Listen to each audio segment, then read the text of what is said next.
कार्तिक मास ये हो पुनीत महिनमा है नेतर उठी।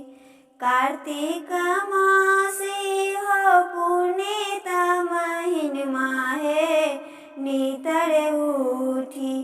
करब गंगा स्नान माहे नेतर उठी।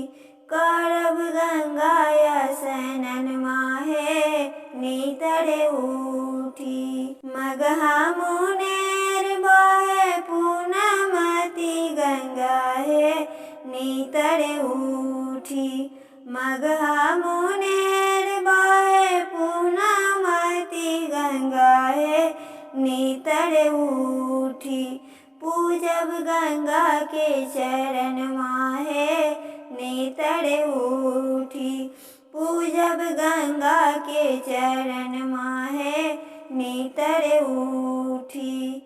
कार्तिक मास पूजब तुलसी के चरण माहे नेतर उठी। कार्तिक मास पूजब तुलसी के चरण माहे नेतर उठी।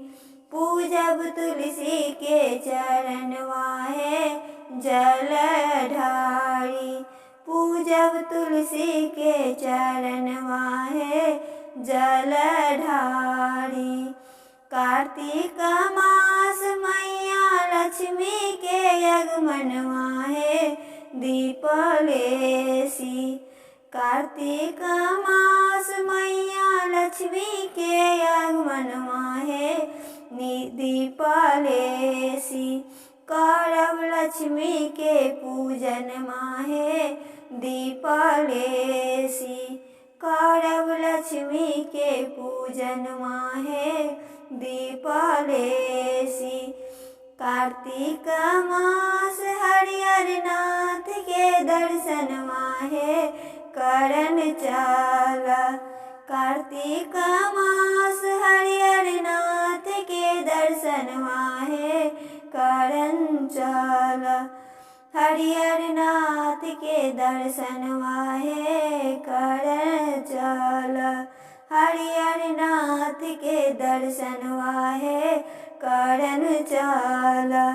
कार्तिक मास देवउठान के पूजन माहे करन चला।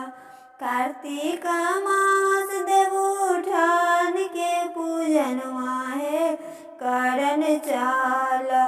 देवउठान के पूजन माहे करन चला। देवउठान के पूजन माहे करन चला। कार्तिक मास छठी मैया के आगमन माहे फल फूली। कार्तिक मास मैया छठी के आगमन माहे फल फूली। छठी मैया के पूजब चरण माहे फल फूली। छठी मैया के पूजब चरण माहे फल फूली।